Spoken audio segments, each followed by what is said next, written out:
ഓം സന്താകാരം ഭുജഗശയനം പത്മനാഭം സുരേശം വിശ്വാധാരം ഗഗനദൃശം മേഘവർണം ശുഭാംഗം ലക്ഷ്മീകാന്തം കമലനയനം യോഗിഭിർധ്യാനഗമ്യം വന്ദേ വിഷ്ണും ഭവേരം സർവലോകൈകനാഥം. ഓ നമോ ഭഗവതേ വാസുദേവായ, നമോ ഭഗവതേ വാസുദേവായ. ഓം ശ്രീകൃഷ്ണായ പരബ്രഹ്മണേ നമ. എല്ലാ സജ്ജനങ്ങൾക്കും ഗുരുവായൂരപ്പന്റെ നാമത്തിൽ സാഷ്ടാംഗ പ്രണാമം. ശ്രീകൃഷ്ണ ചരിതാമൃതത്തില് ശ്രീമദ് ഭാഗവത ഭഗവത്ഗീതയാണ് നമ്മൾ ചിന്തിക്കുന്നത്. 19-ാം അധ്യായം ജ്ഞാനമഹത്വത്തെയാണ് ചിന്തിക്കാൻ തുടങ്ങിയത്. ഇനി ഭജമാം ഭക്തി ഭാവത, സദാ സർവത്ര ബ്രഹ്മത്തെ ഭാവന ചെയ്ത് എന്നെ ഭജിക്കൂ ഉദ്ധവ. സദാ സർവത്ര ഭാവന തുടരുന്നതാണ് പരാഭക്തി എന്ന് പറയുന്നത്. ഇതെങ്ങനെ സാധ്യമാകും? സമ്പന്നനായാൽ സാധ്യമാകും. ശാസ്ത്രീയമായി ചിന്തിച്ച് ബോധം മാത്രമാണ് സത്യമെന്ന് ഉറപ്പിക്കുന്നതാണ് യഥാർത്ഥത്തിൽ ജ്ഞാനം എന്ന് പറയുന്നത്. തുടർന്ന് എല്ലാം ബോധം മയമാണെന്ന് ഉറപ്പിച്ച് ഭേദചിന്തയും രാഗദ്വേഷാദി എല്ലാം ഒഴിവാക്കി ശുദ്ധമായ ചിത്തത്തിൽ ആനന്ദസ്വരൂപനായിരിക്കുന്ന ബോധത്തെ അനുഭവിച്ചറിയുന്നതാണ് വിജ്ഞാനം എന്ന് പറയുന്നത്.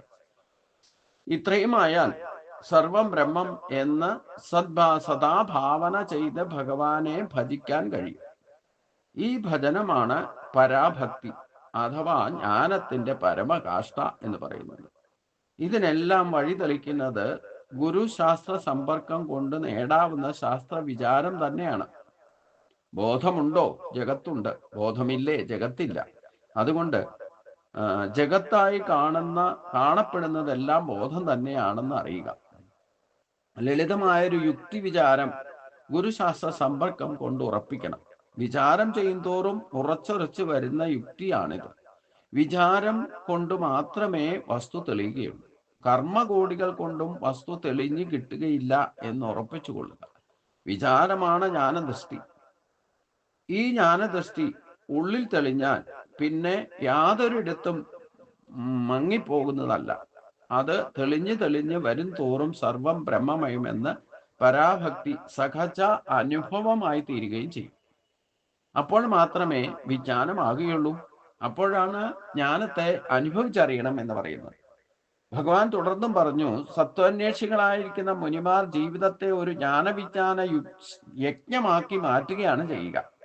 ശാസ്ത്രചർച്ചയിലൂടെ അദ്വൈത സത്യം ബുദ്ധിക്ക് ഉറപ്പുവരുത്തുന്നതാണ് ജ്ഞാനം എന്ന് പറയുന്നത്. ഭേദചിന്തകളും രാഗദ്വേഷങ്ങളും എല്ലാം ഒഴിവാക്കി അദ്വൈത സത്യം അനുഭവിച്ച് അറിയുന്നതാണ് വിജ്ഞാനം. ജ്ഞാനവിജ്ഞാന യജ്ഞം പിന്തുടരുമ്പോൾ ക്രമേണ സ്വന്തം ആത്മാവിനെ സർവം യജ്ഞപതിയായ പരമാത്മാവിൽ ഏകീഭവിച്ച് സിദ്ധരായിട്ട് ഭവിക്കും.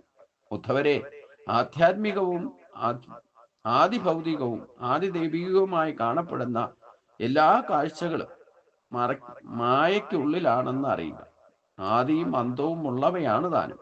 അതുകൊണ്ട് തന്നെ അവ സ്വയം ഇല്ലാത്തവയുമാണ്. അവയിലൂടെ നമ്മൾക്കൊരു പ്രയോജനവും കിട്ടാനുമില്ല. അപ്പോൾ ഉദ്ധവൻ ചോദിച്ചു, ഭഗവാൻ, വിശുദ്ധമായിരിക്കുന്ന ജ്ഞാനം വൈരാഗ്യ വിജ്ഞാനത്തോടുകൂടി എനിക്ക് ഉപദേശിച്ചു തന്നാലും മഹാത്മാക്കൾ സഞ്ചരിക്കുന്ന ഭക്തി യോഗ മാർഗവും ആധ്യാത്മിക ഭൗതിക ആദി ദൈവിക താപങ്ങൾ അനുഭവിച്ച് സംസാര സമുദ്രത്തിൽ മുങ്ങി പൊങ്ങി ഉഴലുന്ന മനുഷ്യന് അങ്ങയുടെ കാലടികളല്ലാതെ വേറെ ഒരു ശരണമില്ല. കാലസർപ്പത്തിന്റെ കടിയേറ്റ് വാക്ക് സംസാര ബലത്തിൽ കിടന്ന് പിടയുകയാണ്.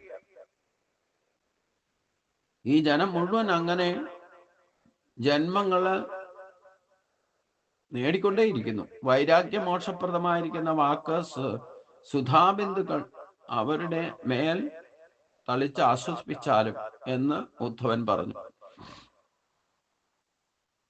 അപ്പോൾ ഈ രാഗദ്വേഷാദികളെ ജയിക്കാതെ ഒരിക്കലും പരാഭക്തി ലഭിക്കില്ല. അതാണ് പഞ്ചവിധ ക്ലേശങ്ങളെ കൊണ്ട് ഉത്തരഗീതയിൽ നമ്മൾ കണ്ടതാണ്. ആത്മസാക്ഷാത്കാരത്തിനായിക്കൊണ്ട് ഭക്തിമാർഗം സ്വീകരിച്ചാലും ജ്ഞാനമാർഗം സ്വീകരിച്ചാലും കർമ്മയോഗ മാർഗം സ്വീകരിച്ചാലും വേണ്ടില്ല, ഈ പഞ്ചവിധ ക്ലേശങ്ങൾ നമ്മുടെ നിഴല് പോലെ ഉണ്ടാകും. ഈ ക്ലേശങ്ങളെ ജയിക്കാതെ ഒരിക്കലും നമുക്ക് പരമോപദപ്രാപ്തി സാധ്യമല്ല. അത് ജയിക്കുന്ന അവസ്ഥയാണ് നിർമ്മാനമോഘാജിത സംഗതോഷ അധ്യാത്മ നിത്യ വിനിവർത്ത കാമക ദ്വന്ദ്വൈർ വിമുക്ത സുഖദുഃഖ സഞ്ജയ് ഗച്ഛന്തി മൂഢ പദമഭ്യം. ഏറ്റവും വലിയ മൂഢത്വം എന്ന് പറയുന്നത് അവിദ്യാദി ദോഷങ്ങളാണ്. ഈ പഞ്ചവിധ ക്ലേശങ്ങൾക്ക് എല്ലാത്തിനും കാരണം ഈ അവിദ്യ, അജ്ഞതയാണ്. ആ അജ്ഞതയെ ജയിക്കണമെങ്കിൽ ആത്മജ്ഞാനം കൊണ്ട് മാത്രമേ ജയിക്കാൻ സാധിക്കൂ. ബാക്കി നമുക്ക് ഭൗതിക സ്കൂളിലോ കോളേജിൽ പോയിട്ടോ ഒന്നും ഒരു ചുക്കും നേടാൻ പറ്റില്ല. അഥവാ എന്തെങ്കിലും നേടിയാലും അത് നശിക്കും. അതും നമുക്ക് ദുഃഖത്തെ, ക്ലേശങ്ങൾ ഉണ്ടാക്കും. അത് ബന്ധനത്തിൽപ്പെടുത്തുകയും കൂടെ ചെയ്യും. അപ്പൊ അതുകൊണ്ട് ഭഗവാൻ അതിന് ഉത്തരം പറയുകയാണ്, ഉത്തവരെ, അതുകൊണ്ട് ഈ ഒരു അവസ്ഥയെ ജയിക്കാൻ എന്താ ഒരു മാർഗം? പരാഭക്തിയിലേക്ക് എത്തണം എന്നുണ്ടെങ്കിൽ എന്താണ് അങ്ങ് നിർദ്ദേശിച്ച ഈ ബോധം എന്നൊക്കെ പറഞ്ഞാൽ ഈ ബോധം ഉണ്ടാകണ്ടേ? അപ്പൊ അതുകൊണ്ട് അങ്ങ് ഈ ചോദിച്ച ചോദ്യം തന്നെ മുൻപ് ഞങ്ങളെല്ലാം കേട്ടിരിക്കെ ധർമ്മപുത്രർ ഭീഷ്മ പിതാമഹനോട് ചോദിക്കുകയുണ്ടായി. ഭാരത യുദ്ധം അവസാനിച്ചതോടെ അജാതശത്രു ബന്ധുജന വധത്തെ ഓർത്ത് വ്യാകുലനായി ഭവിച്ചു യുധിഷ്ഠിരൻ. ശരശയ്യയിലായിരുന്ന ഭീഷ്മരെ സമീപിച്ച് അദ്ദേഹത്തിൽ നിന്ന് ധർമ്മോപദേശം സ്വീകരിച്ചു. ഒടുവിൽ ജ്യേഷ്ഠ പാണ്ഡവൻ പിതാമഹനോട് മോക്ഷധർമ്മത്തെക്കുറിച്ച് ചോദിക്കുകയുണ്ടായി. അന്ന് ദേവവ്രത മുഖത്ത് നിന്നും, ദേവവ്രതൻ പറഞ്ഞാൽ ഭീഷ്മര്, കേൾക്കാനിടയ കാര്യങ്ങൾ ഞാൻ നിനക്ക് പറഞ്ഞു തരാം. ഞാനും അത് കേട്ടതാണ് അദ്ദേഹത്തിന്റെ സാന്നിധ്യത്തിൽ. ജ്ഞാനം, വൈരാഗ്യം, ശ്രദ്ധ, ഭക്തി എന്നിവയെല്ലാം അടങ്ങുന്നതാണ് മോക്ഷധർമ്മം എന്ന് പറയുന്നത്. ബ്രഹ്മാദി സ്ഥാവരാന്തമായിരിക്കുന്ന ജഗത്ത് വെറും 28 തത്വങ്ങൾ മാത്രം ഉൾക്കൊള്ളുന്നതാണെന്ന് ആദ്യമായിട്ട് ധരിക്കുക. പുരുഷൻ, പ്രകൃതി, പ്രാണരൂപിണിയായിരിക്കുന്ന മഹത്വത്വം, അഹങ്കാരം എന്നീ 4 തത്വങ്ങൾ ആദ്യം, തുടർന്ന് ശബ്ദസ്പർശ രൂപഗന്ധങ്ങളെ പഞ്ചതന്മാത്രകൾ എന്നീ പിന്നെ പഞ്ചജ്ഞാനേന്ദ്രിയങ്ങളും പഞ്ചകർമ്മേന്ദ്രിയങ്ങളും മനസ്സ് ഉൾപ്പെടെ 11 ഇന്ദ്രിയങ്ങൾ, ഇവയും കഴിഞ്ഞ് മഹാഭൂതങ്ങൾ, പിന്നെ 3 മായാഗുണങ്ങൾ അഥവാ മൂലപ്രകൃതി. ഇങ്ങനെ 28 തത്വങ്ങൾ അടങ്ങുന്നതാണ് ഈ ദൃശ്യപ്രപഞ്ചം അഥവാ ജഗത്ത്. ഇനി ഈ 28 തത്വങ്ങളിലും ബോധരൂപമായിരിക്കുന്ന ഏക വസ്തുവിനെ കണ്ടെത്തുക എന്നുള്ളതാണ് ഇതിനെ ജയിക്കാനുള്ള മാർഗം. ഇതാണ് എന്നെക്കുറിച്ച് നിശ്ചയരൂപമായിരിക്കുന്ന ജ്ഞാനം. ഇനി വിജ്ഞാനം എന്താണെന്ന് പറയാം. ഈ ഏകമായിരിക്കുന്ന ബോധതത്വത്തെ കൂടാതെ സൃഷ്ടിസ്ഥിതി പ്രളയരൂപമായിരിക്കുന്ന ഒന്നും സാധ്യമല്ലെന്ന് ഉറപ്പുവരുത്തുന്നതാണ് വിജ്ഞാനം. ഈ ബോധരൂപമായിരിക്കുന്ന ആത്മബോധം ഇല്ലാതെ, അഥവാ ഈശ്വരൻ എന്ന സങ്കല്പം ഇല്ലാതെ ഈ പറയുന്ന അവസ്ഥാത്രയം പോലും സംഭവിക്കില്ല. നമ്മൾ ഇല്ലാതിരുന്നു, ഉണ്ടായി, നിലനിൽക്കുന്നു, നാളെ ഇല്ലാതെ വരും. ഈ പ്രോസസ് അവസ്ഥാത്രയം നമുക്ക് ഓരോരുത്തർക്കും ഈ ശരീരത്തിന് സംഭവിക്കുന്നത് പോലും ഈശ്വരന്റെ വൈഭവം കൊണ്ടാണ്. അതിനെയാണ് ബോധം എന്ന് പറയുന്നത്. അതുകൊണ്ട് സൃഷ്ടിക്കപ്പെടുന്നതിലും സൃഷ്ടിക്കപ്പെടാത്തതിലും ആദിയിലും മധ്യത്തിലും അവസാനത്തിലും ഏതാണോ വിട്ടുപോകാതെ നിൽക്കുന്നത്, അതേപോലെ സൃഷ്ടി പിന്തിരിഞ്ഞ് പ്രളയമായാലും ഏത് അവശേഷിക്കുന്നുവോ അതാണ് സത്യം, അതാണ് ബോധം. ശ്രുതി, പ്രത്യക്ഷ അനുഭവം, ആപ്ത വചനം, അനുമാനം എന്നീ 4 പ്രമാണങ്ങളെ കൊണ്ട് ബോധം മാത്രമാണ് സത്യം എന്ന് തെളിയുന്നു. പലതില് ഉള്ളത് കൊണ്ട് ഇത് സത്യാന്വേഷി നാനാത്വത്തിൽ വിരക്തനായി ഭവിക്കുന്നു. ഇതാണ് വൈരാഗ്യം എന്ന് പറയുന്നത്. ഈ പലതായി കാണുന്നതിനെയൊക്കെ വിഷയങ്ങൾ അനുഭവിച്ച് അതിൽ വിരക്തി ഉണ്ടാക്കുക തന്നെ വേണം. അപ്പോഴേ ബോധതലത്തിലേക്ക് നമുക്ക് ഉയരാൻ സാധിക്കും. ആ വിവിധ തരത്തിൽ നമ്മൾ കാണുന്നത് അനുഭവിക്കുന്നതിനും അല്ലെങ്കിൽ ആദി കാരണമായിരിക്കുന്നത് എന്തെന്ന് സത്യത്തെ എത്തണം എന്നുണ്ടെങ്കിൽ ഓരോന്ന് അനുഭവിച്ച് അതിനെയൊക്കെ തള്ളണം, അതിനെയൊക്കെ ഉപേക്ഷിക്കണം. അതല്ല, ഇതല്ല, ശരീരമല്ല, ആത്മാവല്ല, മനസ്സല്ല, ഇതൊന്നും അല്ല എന്ന് പറഞ്ഞ യഥാർത്ഥത്തിൽ ആത്മാ എന്ന ബോധമാണ് ഇതിനൊക്കെ കാരണം. ഞാനുണ്ട്, എനിക്കുണ്ട്, എൻ്റേതുണ്ട് എന്നൊക്കെ തോന്നണമെങ്കിൽ ബോധമില്ലെങ്കിൽ ഇതൊന്നും ഇല്ല എന്നർത്ഥം.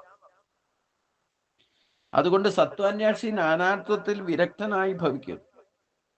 ഇതാണ് വൈരാഗ്യം എന്ന് പറയുന്നത്. കർമ്മം എവിടെയും പരിണാമമായിക്കൊണ്ട് ബ്രഹ്മാവ് മുതൽ ഇങ്ങോട്ട് എല്ലാം ദുഃഖപ്രദം തന്നെയാണ്.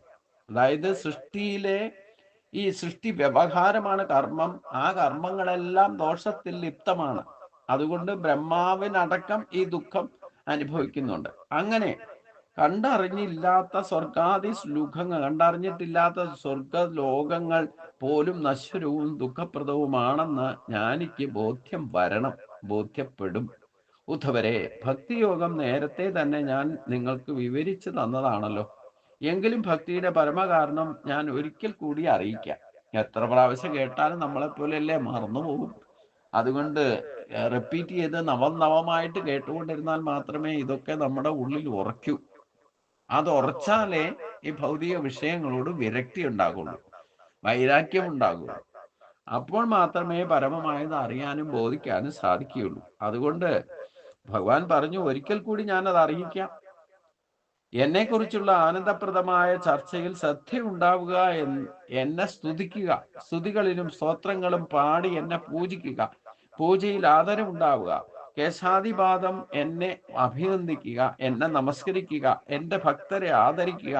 ഇതൊക്കെയാണ് ഭക്തിവർദ്ധന കാരണങ്ങൾ. സർവോപരി എല്ലാ പ്രപഞ്ച ദൃശ്യങ്ങളിലും ഞാൻ നിറഞ്ഞു ഇരിക്കുന്നുണ്ട് എന്ന് ബുദ്ധിക്ക് ഉറപ്പ് വരുത്തണം. അപ്പൊ സർവം ബ്രഹ്മമയം എന്ന് അറിയണമെങ്കിൽ എല്ലാവരെയും ആദരിക്കുകയും ബഹുമാനിക്കുകയും ശുശ്രൂഷിക്കുകയും പരിരക്ഷിക്കുകയും ചെയ്യുന്ന ഒരവസ്ഥ നാനാത്വത്തിൽ ഏകത്വത്തെ കാണാനിടവരും. ഇല്ലെങ്കിൽ ഏകത്വത്തിൽ നാനാത്വത്തെ കാണാനിടവരും. അപ്പൊ ഒന്നിനെ നമുക്ക് വെറുക്കാനില്ല, ഒന്നിനെ ഉപേക്ഷിക്കാനില്ല എന്ന ഭാവത്തിൽ എല്ലാത്തിനോടും നമ്മുടേതായിട്ട് എന്തെങ്കിലും ഉണ്ടെങ്കിലല്ലേ നമുക്ക് ഉപേക്ഷിക്കേണ്ടൂ. ഒക്കെ ഈശ്വരമയമാണ്. അപ്പൊ എല്ലാത്തിലും, നല്ലതിലും ചീത്തയിലും, നമുക്ക് അനുകൂലമായിട്ട് നിൽക്കുന്നവരും അല്ലാത്തവരും ശത്രു മിത്രപക്ഷങ്ങളൊക്കെ ഒന്നായിട്ട് കാണാനുള്ള ഭാവന ഉണ്ടാക്കുന്നതാണ് യഥാർത്ഥ ഭക്തി. ഇനി പരസ്പരം ഭക്തരെ കണ്ടാൽ അങ്ങോട്ടും ഇങ്ങോട്ടും ബഹുമാനിക്കുകയും ആദരിക്കുകയും ബഹുമാനിക്കുകയും ശുശ്രൂഷിക്കുകയും ഭക്തരെ മനസ്സിലാക്കുകയും വേണം. ഒരു ഭക്തനല്ലേ ഒരു ഭക്തനെ മനസ്സിലാക്കാൻ. അപ്പൊ ഭക്തി ഇല്ലാതെ വരുമ്പോഴോ ഭക്തരെ ആദരിക്കുകയും ബഹുമാനിക്കുകയില്ല എന്ന് മാത്രമല്ല, അവരെ നിന്ദിക്കാനും ഇടവരും. അതൊന്നും യഥാർത്ഥ മാർഗത്തിലേക്ക് അങ്ങനെയുള്ളവരെ എത്തിക്കുകയുമില്ല. അതുകൊണ്ട് എന്ത് ചെയ്താലും എന്ത് ചിന്തിച്ചാലും എല്ലാ കർമ്മചലനങ്ങളും എൻ്റെ പൂജയായി കരുതുക. എല്ലാ കർമ്മചലനങ്ങളും എൻ്റെ സ്തുതിക്കാനായി കരുതുക. എന്തിനേറെ എല്ലാ ഈശ്വര അർപ്പണമാക്കി തീർക്കുക. യത്കരോഷി യശനാശി യജ്ജുകോഷി ദദാസിയസ് എന്ന ഗീതയിലെ 9-ാം അധ്യായത്തിൽ ഭഗവാൻ തന്നെ പറഞ്ഞിട്ടുണ്ട്. അങ്ങനെ മനസ്സ് എന്നിൽ ഉറപ്പിക്കുകയുള്ളൂ. മനസ്സുകൊണ്ട് കർമ്മങ്ങളൊക്കെ പുറന്തള്ളുക. എനിക്ക് വേണ്ടി എന്തും ത്യജിക്കാൻ തയ്യാറാകുക. യജ്ഞം, ദാനം, ഹോമം, വ്രതം, തപസ്, ഇങ്ങനെ ആത്മനിവേദനപൂർവമായി അനുഷ്ഠിക്കുന്ന കർമ്മങ്ങളെല്ലാം എന്നിൽ ഭക്തി വർദ്ധിപ്പിക്കും. എന്നിൽ ഭക്തി വർദ്ധിപ്പിച്ചാൽ അധികമൊന്നും നേടാനില്ല. ആത്മാവിൽ അടങ്ങി ഒതുങ്ങുന്ന ചിത്തം സത്വ പ്രസാദം ഉൾക്കൊണ്ടുകൊണ്ട് ശാന്തി കണ്ടെത്തുന്നു. പ്രസാദേ സർവദുഃഖാനാം ഹാനിരസ്യോപജായതേ എന്ന് ഭഗവാൻ പറഞ്ഞിട്ടില്ല. ആ ഭഗവത് പ്രസാദം നമുക്ക് ലഭിച്ചാൽ മാത്രമേ നമ്മുടെ സകല ദുഃഖങ്ങളും ഈ പറയുന്ന പഞ്ചക്ലേശങ്ങളെ ഒക്കെ ജയിക്കാൻ സാധിക്കും. അതിന് ഭഗവത് പ്രസാദം വേണമെന്നുണ്ടെങ്കിൽ ഭഗവാനെ എല്ലാത്തിലും കാണാൻ ശ്രമിക്കുക, ആദരിക്കുക, ബഹുമാനിക്കുക, ശുശ്രൂഷിക്കുക, നമസ്കരിക്കുക. എന്തൊക്കെ ആർക്ക് വേണ്ടിയിട്ട് എന്തിനൊക്കെ വേണ്ടി ചെയ്യുന്നു അതൊക്കെ ഈശ്വരന് അർപ്പണ ബുദ്ധിയോടെ ചെയ്യുക. അങ്ങനെ ഭക്തി വർദ്ധിപ്പിക്കുക, ഭക്തിയിൽ ഉറപ്പ് ദൃഢത വരുത്തുക. ഭക്തി വർദ്ധിപ്പിച്ചാൽ അതിലധികമൊന്നും ഈ മാർഗത്തിൽ നേടാനുമില്ല ഉദ്ധവ. ആത്മാവിൽ അടങ്ങി ഒതുങ്ങുന്ന ചിത്തം സത്വഗുണപ്രസാദം ഉൾക്കൊണ്ടുകൊണ്ട് ശാന്തി കണ്ടെത്തും. അപ്പോൾ സകല ദുഃഖങ്ങൾക്കും അറുതി വരും. ധർമ്മവും ജ്ഞാനവും വൈരാഗ്യവും ഐശ്വര്യവും ഈ ചിത്തത്തിന് അനായാസം ലഭ്യമാക്കി തീർക്കും. നേരെ മറിച്ച് നാനാത്വത്തിൽ സംഘബദ്ധമായി തീർന്ന ചിത്തത്തിന്റെ ഗതി എന്താകുന്നു മനസ്സിലായോ? അതീന്ദ്രിയങ്ങളുടെ പിന്നിലെ പാഞ്ഞു നടക്കാൻ ഇടവരും. അതായത് രജോ ഗുണം വർദ്ധിച്ച് അസത്യങ്ങളിൽ പെട്ടുഴലുന്ന ചിത്തത്തെ നേരെ വിപരീത ഫലം അനുഭവിക്കാൻ ഇടവരും. അതായത് അശാന്തമായി ദുഃഖിച്ച് പതിക്കാൻ ഇടവരും എന്നർത്ഥം. അതുകൊണ്ട് ഉദ്ധവരെ, ഭക്തിയെ വളർത്തുന്നതാണ് ധർമ്മം. എല്ലാം ഒന്നെന്ന് കാണുന്നതാണ് ജ്ഞാനം. മായാഗുണങ്ങളിൽ സംഘം പെടാതിരിക്കുന്നതാണ് വൈരാഗ്യം. അണിമാതി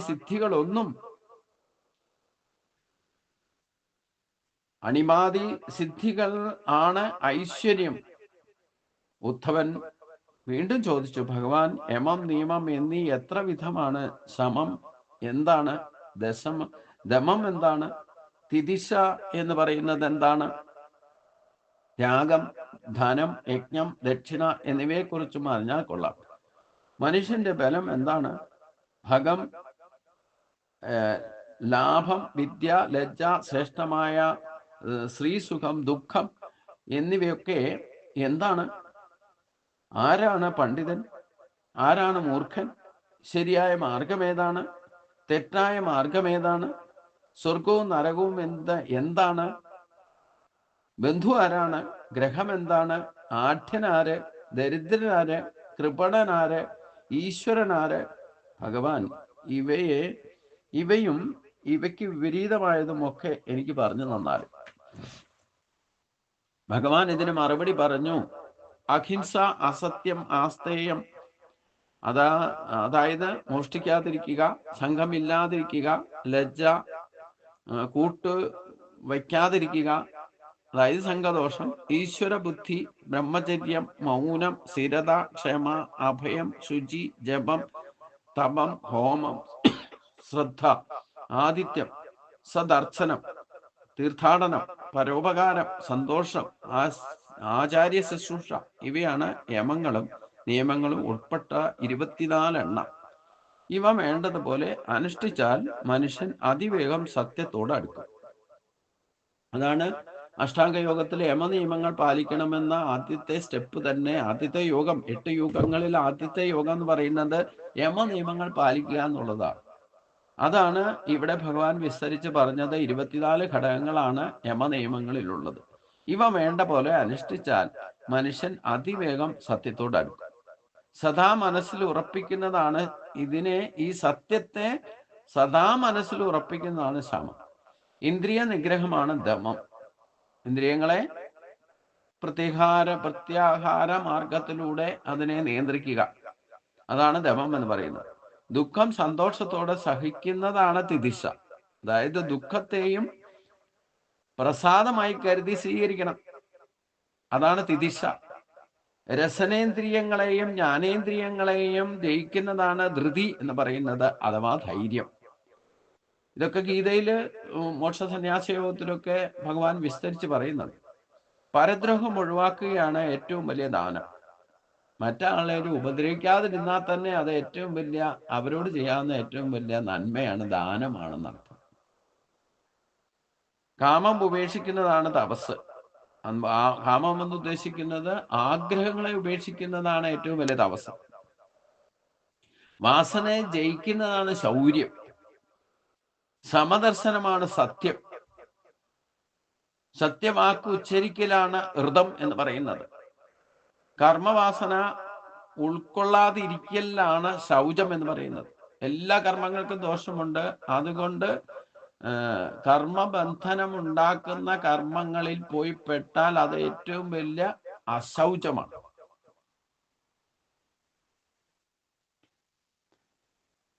അത് തന്നെയാണ് സന്യാസം എന്ന് പറയുന്നത്. സർവകർമ്മ ഫലത്യാഗമാണ് സന്യാസം. മനുഷ്യന് നന്മ ചെയ്യുന്ന ധനം ധർമ്മമാണ്. ഭഗവാൻ തന്നെയാണ് യജ്ഞം. ജ്ഞാന സന്ദേശമാണ് ദക്ഷിണ. ദക്ഷിണ എന്ന വാക്കിന്റെ അർത്ഥം, ദക്ഷിണാമൂർത്തി എന്ന പദം ഉണ്ടായതും ജ്ഞാനസ്വരൂപൻ ആണ്. യഥാർത്ഥ ദക്ഷിണ എന്ന വാക്കിന്റെ അർത്ഥം ജ്ഞാനമാണെന്നാണ് ഭഗവാൻ പറയുന്നത്. അതുകൊണ്ട് പ്രാണായാമമാണ് മനുഷ്യന്റെ വലിയ ബലം. അപ്പൊ നമ്മുടെ ആയുരാരോഗ്യത്തെ നിലനിർത്തുന്നതിനുള്ള ഏറ്റവും വലിയ ഔഷധി എന്ന് പറയുന്നത് നമ്മളെ ശ്വാസപ്രശ്വാസങ്ങളെ നിയന്ത്രിച്ച് പ്രാണായാമം ശീലിക്കണം. ആ പ്രാണായാമം ശീലിക്കുന്നതിൽ നാഡീയുക്തി പ്രാണായാമം ചെയ്യാൻ ബുദ്ധിമുട്ടൊന്നും വേണ്ട. സ്വയം ഇരിക്കുന്നിടത്ത് നട്ടല് നിവർത്തിയിരുന്നു കൊണ്ട് ആ ശബ്ദബ്രഹ്മത്തെ അക്ഷരബ്രഹ്മത്തെയും ആവർത്തിച്ച് നാമസങ്കീർത്തനം ചെയ്താൽ അത് തന്നെ നാഡീശുദ്ധി പ്രാണായാമം. ഓട്ടോമാറ്റിക്കായിട്ട് ഓജസ്സും തേജസ്സും ഒക്കെ വർദ്ധിക്കുന്നത് കാണുന്നതാണ്. പക്ഷെ നിത്യമായിട്ട് ചെയ്യണം, വല്ലപ്പോഴും ഒരിക്കൽ ചെയ്താൽ കാര്യമില്ല. അപ്പൊ ഇനി പ്രാണായാമം പഠിച്ച് ചെയ്താൽ അത് അത്യുത്തമമാണ്. ഈശ്വരഭക്തി ആണ് ഉത്തമമായ ലാഭം. ഭേദചിന്ത വെടിയിലാണ് വിദ്യ എന്ന് പറയുന്നത്. വേണ്ടാത്തത് ചെയ്യാതിരിക്കലാണ് അല്ലെങ്കിൽ ചെയ്യാതെ ഇരിക്കലാണ് ലജ്ജ എന്ന് പറയുന്നത്. മറ്റൊന്നിനെയും ആശ്രയിക്കാതെ നിരപേക്ഷ ഭാവം മറ്റുമാണ് ശ്രീ എന്ന് പറയുന്നത്. സുഖത്തെയും ദുഃഖത്തെയും സമബുദ്ധിയോടെ കാണുന്നതാണ് സുഖം. ഭൗതിക കാമങ്ങളിൽ സുഖം കാണുന്നതാണ് ദുഃഖം. ബന്ധമോക്ഷങ്ങളെ വേർതിരിച്ചറിയുന്ന ആളാണ് പണ്ഡിതൻ. ദേഹമാണ് താൻ എന്ന് ഭ്രമിക്കുന്നതാണ് മൂർഖൻ. അതായത് ദേഹമാണ് താനെന്ന് ഭ്രമിക്കുന്നതാണ് മൂർഖൻ എന്ന് പറയുന്നത്. ഉപനിഷത്തുക്കളെ സമാശ്രയിക്കലാണ് ശരിയായ മാർഗം. ചിത്തവിക്ഷേപങ്ങളിൽ വിട്ടുപോകുന്നതാണ് തെറ്റായ മാർഗം. ഉപനിഷത്തിന്റെ സാരസമുഖമാണ് ഗീത. അതുകൊണ്ട് ഗീതയെ ആശ്രയിച്ചാൽ ഉപനിഷത്തിനെ പഠിക്കുന്നതിന് തുല്യമാണ്. ചിത്തവിക്ഷേപങ്ങളിൽ പെട്ടുപോകുന്നതാണ് തെറ്റായ മാർഗം. സത്വഗുണം വർദ്ധിക്കുന്നതാണ് സ്വർഗം. തമോ ഗുണം പെരുകുന്നതാണ് നരകം. സത്യം കാട്ടിത്തരുന്ന ഗുരുവാണ് ബന്ധു. മനുഷ്യ ശരീരമാണ് ഗ്രഹം. ഗുണമഹിമയുള്ളവനാണ് ആഢ്യൻ. അസന്തുഷ്ടനാണ് ദരിദ്രൻ. ഇന്ദ്രിയ ജയം നേടാത്തവനാണ് കൃപണൻ അഥവാ അനുകമ്പ അർഹൻ. മായാഗുണങ്ങളിൽ പെടാത്തവനാണ് ഈശ്വരൻ. മായാ ഗുണങ്ങളിൽ പെടുന്നവൻ ബദ്ധൻ. അല്ലയോ ഉദ്ധവ, നിന്റെ ചോദ്യങ്ങൾക്കെല്ലാം ഞാൻ ഓരോ വാക്കുകളിലൂടെ തന്നെ വേണ്ട പോലെ ഉത്തരം പറഞ്ഞു കഴിഞ്ഞു. ഉദ്ധവരെ, ഗുണദോഷങ്ങളുടെ ലക്ഷണങ്ങൾ വേർതിരിച്ച് വിശദമായി ചർച്ച ചെയ്തുകൊണ്ട് എന്ത് പ്രയോജനം കിട്ടാനാ? ഗുണദോഷ ഭേദ ദൃഷ്ടിയാണ് ദോഷം എന്ന് പറയുന്നത്. ഗുണത്തെയും ദോഷത്തെയും ഒരേപോലെ കാണുന്നതാണ് ഏറ്റവും വലിയ ഗുണം. അന്തിമമായ സത്യം സർവം ബ്രഹ്മമയമാണെന്ന് അനുഭവിച്ച സമദർശനമാണ്. അവിടെ ഗുണദോഷ ഭേദചിന്ത പോലും രാഗദ്വേഷങ്ങളെയോ ഒഴിവാക്കി അനുഭവത്തെ തടയും. അതായത് രാഗദ്വേഷങ്ങളെ ഉളവാക്കിക്കൊണ്ട് അനുഭവത്തിലൂടെ സമബുദ്ധി കൈവരും. അതുകൊണ്ട് ധർമാധർമ്മ ചിന്ത പോലും വെടിഞ്ഞ് അദ്വൈത സത്യം ഉറപ്പിക്കൂ. അതാണ് ഭക്തിയുടെ ഏറ്റവും വലിയ ലാഭം എന്ന് ഭഗവാൻ പറഞ്ഞ് അവസാനിപ്പിക്കുന്നു. ഇതിന്റെ അടുത്ത ഭാഗം നമുക്ക് അടുത്ത അധ്യായം 20-ാമത്തെ അധ്യായം അടുത്ത ദിവസം ചിന്തിക്കാം. എല്ലാവർക്കും നമസ്കാരം. ഓം സ്വസ്തി പ്രജാഭ്യം പരിപാലയന്ത ന്യായേന മാർഗേണ മഹിം മഹീശാഗോ ബ്രാഹ്മണേഭ്യഃ ശുഭോ സത്യം ലോകാ സമസ്താ സുഖിനോ ഭവന്തു. ഓം ശാന്തി ശാന്തി ശാന്തി.